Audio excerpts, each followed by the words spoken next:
citizens. M-governance, on the other hand, its use of mobile wireless technology like cellular phone, laptop, PDAs with wireless internet connection to improve government service and strengthen people anywhere, anytime. This would also, help citizen-centric services for citizens. So M-governance adoption, we have M-communication, G to C to G, M-services, M-administration, M-democracy. M-communication, mobile devices provide an important access channel for governments to reach to citizens. Citizens can subscribe to SMS alerts from various e-services. It's already, happening now. If you apply for a passport, the passport seva, you get a message that the passport is ready. That's just one example. Renewal of road tax, passport renewal, court settlement, hearing, license renewal, exam results, direct credit payment, security threat alerts, emergency broadcast. So all these services are available, and many more to come. SMS is a channel for citizens to communicate with government, C2G. Citizens can text their representatives to comment and complain about government officials and services. M-Health is coming up in a very big way. So on health, monitoring progress, telemedicine, irrigation water resource, capturing reservoir storage, monitoring release of water through sluice, monitoring minor and sub-minor area under the given channel. Electricity board, urban local bodies, citizen grievance, bill collection, and public work monitoring. So M services and M democracy. M services, transactions and payments, we have the SMS and other mobile device enable government to citizen transactions. Owing to security issues, transactions and payments have not taken off in India yet. In other countries, M-ticket can be used in public transport. And on M-democracy, use of SMS and mobile devices for citizen input to political decision making. And M-governance application with tremendous potential to enhance democratic participation. Owing to security and secrecy issue, they are still experimental through the potential of M-governance in huge technical issue can be solved.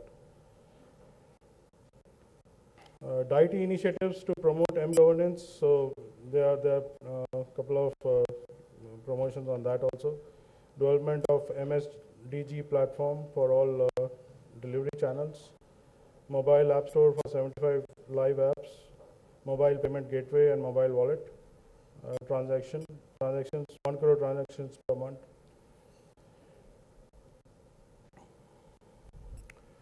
Some SMS-based applications in e-governance, food and civil supplies, irrigation, urban local bodies, grievance redressal, water supply, railways, examination result, mark list, agriculture. These are some of the SMS-based applications.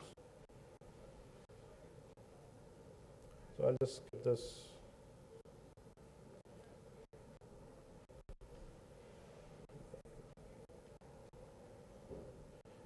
So this can also be, looked into like the digital locker, where you can have various certificates, as Shafali ma'am talked about. So here also you can have, various services offered through the mobile environment.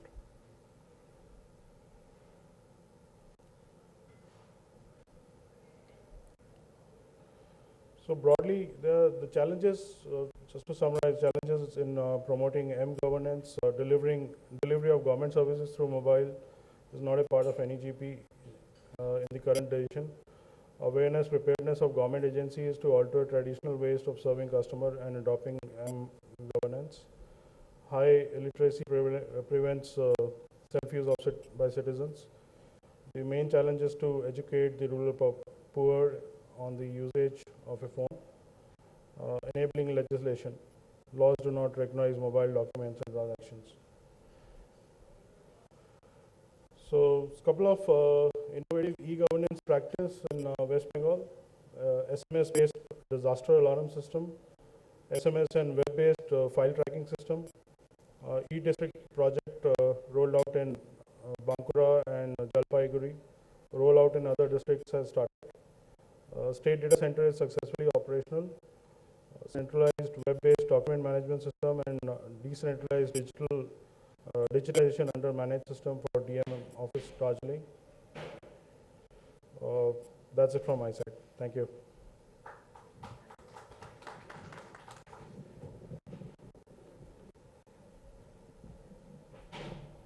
So, personally, last slide was, I was looking very closely what is happening in my home state. Thank you very much, Upendrajit Singh. So now, in our panel, the next person I will go to Girish. Girish is the co-founder of Monk Consulting. And I was talking during the recess time that this is a company he has founded on his own and doing a lot of consulting in the benchmarking and other areas. We met earlier also in some conferences. So Girish, because the heading scheme of the things of this session is where we are heading. So if you can share your personal thought and from your experience, which decision, what type of client request you are getting in the mobile area? Or if you have done any very innovative consulting very currently, so you can share with the people. Thank you very much, sir. Good afternoon, everybody. Before I come and comment on the point which you raised, I would like to go back to some of the previous session and with all due respect to my fellow panelists from government as well. Closely. Yeah, I started my first job in 1997 with a private telecom operator in Mumbai. And we were trying to lay down fiber and we were trying to wire the city of Mumbai in 1997. And that's what it started off with. The major challenge in 1997 was right of way. When I hear some of my panelists in the sessions before, in 2015, if we are saying the major challenge still remains right of way, it is all about the culture. 18 years. And when they say that, your culture eats your strategy for breakfast, it's not actually untrue, right? And if that is the scenario we are currently living in, and what we actually are looking at is how the culture change has to happen for something so innovative to kind of accelerate. And that is exactly what Shefali Madam talked about, how integration is happening, how people are adopting inside the government. It's not unlike 1980s where, people never had heard about computers, and when computers were introduced, suddenly, there was a lot of backlash about it. That's not happening now. Even in government sector, people are aware about what mobile can do, what benefit it can bring. And that is exactly where we are heading, both from the user point of view and also from the government point of view. And that is a sea change in the culture which is happening. And that is where what I believe is the implementation, the adoption, the pace of change will dramatically improve. And I think coming back to the Okay. and that actually says that where are we heading in terms of adoption? It is part of the life. It is no more something which you can segregate from yourself. This is the first thing which you see in the morning, and probably the last thing. Even after you've seen your wife, your loved ones' faces, everything, the last thing you see is your mobile phone. And that is the integration which has happened with mobile phone in our lives right now. And I continue to get a lot of insights, a lot of requests, a lot of initiatives from what is happening across the spectrum of things in enterprises, in SMEs, and even individual entrepreneurs who are actually looking at how they can club with what is happening on the mobile side, on the digital side. Last week I was in a place called Dungarpur, which is on the road between Udaipur and Ahmedabad, National Highway 8. And I met a couple of guys from the census department there, who are actually working on a scheme launched by the government of Rajasthan called Bhamasha scheme. And that is actually a Aadhaar-based mobile interactive. It has a mobile as an integration part to it, and it is a scheme launched for women empowerment. And in terms of helping women, make some money from their own efforts and things like that. And that was a beautiful example of how technology plus social change can happen together. So lot of developments happening, a lot of initiatives being taken. The only thing is, the pace which probably we are impatient about. And I think if we are a little bit patient for the change and adopt the change properly. Patience for the change. Yeah, because the type of social change we require, mobile will play a great role in that. Mobile. Absolutely, sir. Absolutely. And probably nothing more can change this country than the use of mobile. Yeah, mobile is no fashion statement at all now. So if you actually look at it from a perspective of where we are heading is, how mobile will now start to interact, as you just mentioned about the machine to machine interaction, and how mobile can be the face for every possible electronic interaction, not Very just possible. with machines. Yes, yes. And not just machines which are there on the back end side, but probably sitting inside your home, sitting inside your car, sitting inside your suitcase, wherever. Personally, I can share with my experience. I had a problem. I had been working in the Northeast for quite some time now, 2.5 years, in some other World Bank project. So dongle chalta nahi. Now I'm not bothered because I've got an Apple now and I've got an iPhone gifted by my wife last marriage anniversary. So I put it and create personal hotspot. कोई भी dongle नहीं चाहिए, MTS चल नहीं रहा है, MTS बंद चले गए ना, हाँ तो MTS नहीं चलता है उधर, ये खराब चलता है, so I no problem, just you keep that mobile phone and put it in the personal hotspot, वो काम कर रहा है dongle जैसा. So this is what the discrete device is, never a discrete device now. Thank you for sharing your experiences. And now I will come to Dharmarajan Krishnan, is my old friend from the DIT and a very esteemed friend. I put him in very high regard. His experience with the electronic automation, computerization is way back in 1990, customs. Is 1990 or what? 95, yes, I am not very wrong. So 95, since then, these 20 years, he has been very actively there. He was in DIT for 5 years also. So Krishnan, we would like to know that exactly the heading. Please give your visionary thoughts. Where we are heading? What is your point? Yeah, mobile, where we are heading, there are two places from which I'll take off. One is, what you showed is a lot of things which mobile can do for people who are already using mobiles, who already are doing things through computers, and so more things can now be done on the move through mobiles, through tablets, and convergence, various things like that. But I'd like to take off from some line which is there in this write-up, which says JAM, Jan Dhan, Aadhaar, mobile. So Jan Dhan basically is about 14 crore accounts today plus across the country. 14 crore. Just crossed 14. Yeah, the latest figures which it's massive. It's like putting an account in every person's hand, and the only way the country can grow is people should have money. Otherwise, they don't. And the only way they will have money is through some bank accounts. After a certain stage, you need a bank account. But then transaction also should take place. Yes. Now, most of those accounts are zero value. There is no zero transaction there. And you need not wonder why there is zero transaction, because one, to reach the money there is a huge issue. You have to go into all the databases, you have to put everybody's Aadhaar number, and the Aadhaar number should not have a mistake, and the money should reach. And then once you reach the money, you say, done. But that is not done, because the chap who has to operate that bank account is sitting 50 kilometers away. And I don't even know if he has the wherewithal to reach that bank account. Right. So pushing and pulling all that, when finally he does hit his bank account, the first thing he will do is wipe every last cent from it, paisa from it, and go away. Because he doesn't know when he will reach next. So thoda bahut hai, anyway doesn't have money, he will take it and go away. So all those accounts are sitting dormant, and we have the massive. But the good thing is, you have put those accounts there. So now how do you reach those accounts? The only way to reach those accounts is through mobiles. Mobile. There is no other way you can do that. And that is why mobile is not just about adding 100 different gizmos on the stuff which we already have. It is actually doing things for the poor which they will never be able to do. No way they can do in a village unless they reach this. A brick and mortar bank branch cannot be viable in a village, or even for a set of villages. It can't be. There just isn't enough money. That we have seen last 10 years. It was not so good. What you need is branchless banking models which are built around the mobile technology.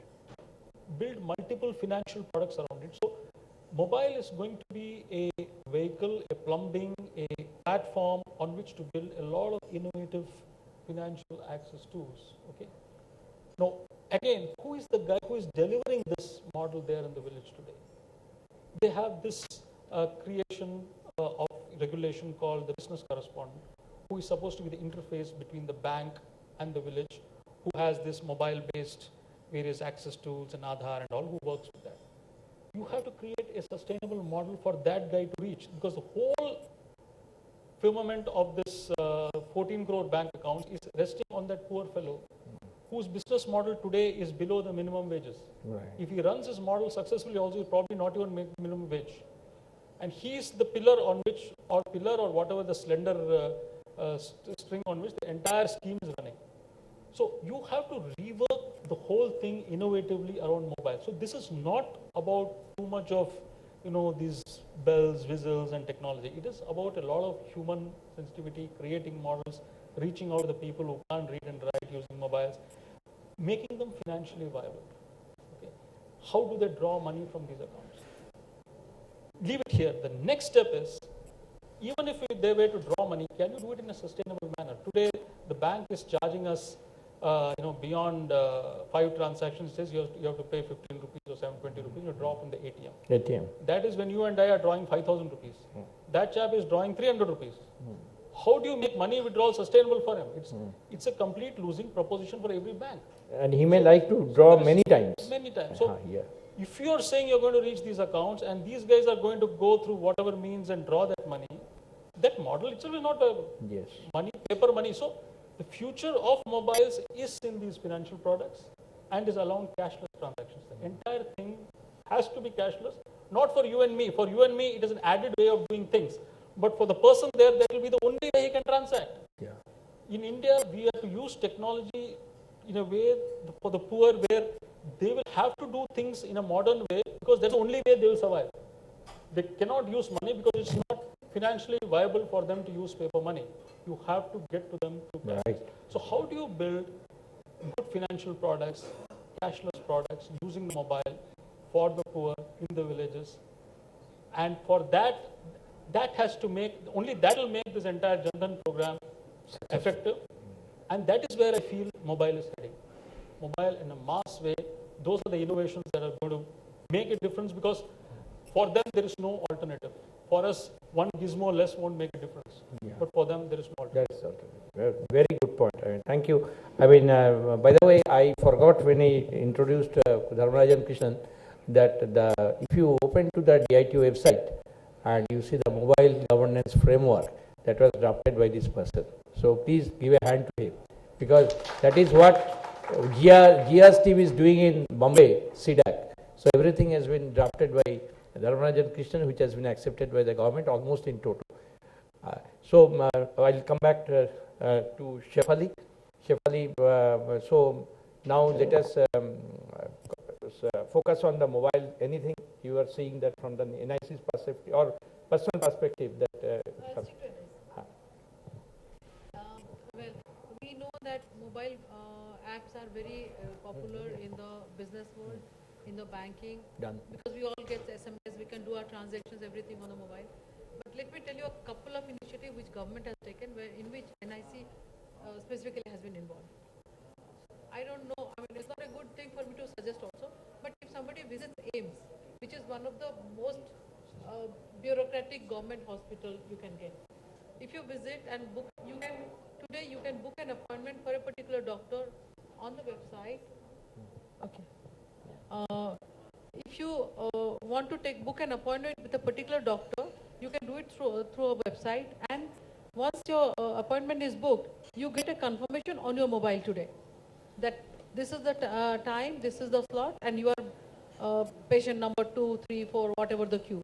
So then you can plan. It's no more like you go at 8 o'clock in the morning, get your OPD card made, and then see the doctor sometime maybe at 12 o'clock or maybe 3 o'clock. So today you can book it on the web and you get a confirmation the time. This is the time. This your queue number 3, 4, 5 or whatever it is. So backend integration is done by NIC. Yes. The entire e-hospital is done by NIC. So this particular thing has been recently launched. It was on the trial run for last 3-4 months, but now it has been formally launched. This is one. The second thing is that again a recently launched program Khoya Paya, tracking missing children. There is a mobile app through which if somebody sees a child moving around, then you can think that this child is probably missed or lost. Take a photograph, upload to the site, And similarly, this can be tracked through that all the police stations and state government, these women and child department offices, they are linked so that the matching can be done. Like if there is a FIR launched in the police station, such and such child is missing, and somebody uploads the picture of the child with a description and all that, the matching can be done automatically through the portal. The COAP app portal does it. So there is a mobile app done by NIC again. Now we are trying another one, e-district, through which citizen services are being delivered. We have recently developed, it's still to be launched. It's not launched yet, so maybe I'm a little premature to say so. But there is a mobile app which can be downloaded, and anybody through that app can find out what are the schemes operational in that in that state. Or if somebody has already applied for a service from the government and has a unique number, tracking number given while applying for it, can track what is the status, whether the service has been delivered, can come and pick up the certificate, or it has been posted or dispatched. So just 3 examples offhand I can tell. Okay. So many more are being done by NIC, and I'm sure many other departments are also doing similar things. One last more. We have recently launched one application for MHA called My Security, in which the private people can also participate. We are asking people to upload their mobile applications. The apps can be uploaded, which can be downloaded by people for security. Then you can set through that application, through that app, you can set the numbers in which police can be called in case of a attack or something. You can always say the alarm should go or Achha, alert should okay. go to the police station. So here it is slightly different. We have done the portal, but we are inviting people to publish their apps, which can be downloaded and used it by people. Okay, okay. So you are giving a platform for We are the giving a platform. consumption of the customized apps can be used by the download device. The apps can be developed by people. They can upload it, and people can download it and use it. But free of cost. Our portal is free, and the app is going to be charged or not charged between the person and the That developer. is what. Okay, thank you very much. I'm getting number of slips from the organizers. I think now latest one is that we must wrap it. So in spite of, I don't think we have not done very bad. We were originally allotted 1 hour 15 minutes as per the printed thing with 6 speakers. To 5 speakers we are still under 1 hour. So I think we are okay. But thank you. We had very experienced people in the panel. We could have gone on like that, but there is no dinner, there is no further tea. So let us close it here. Okay, thank you very much for patient hearing.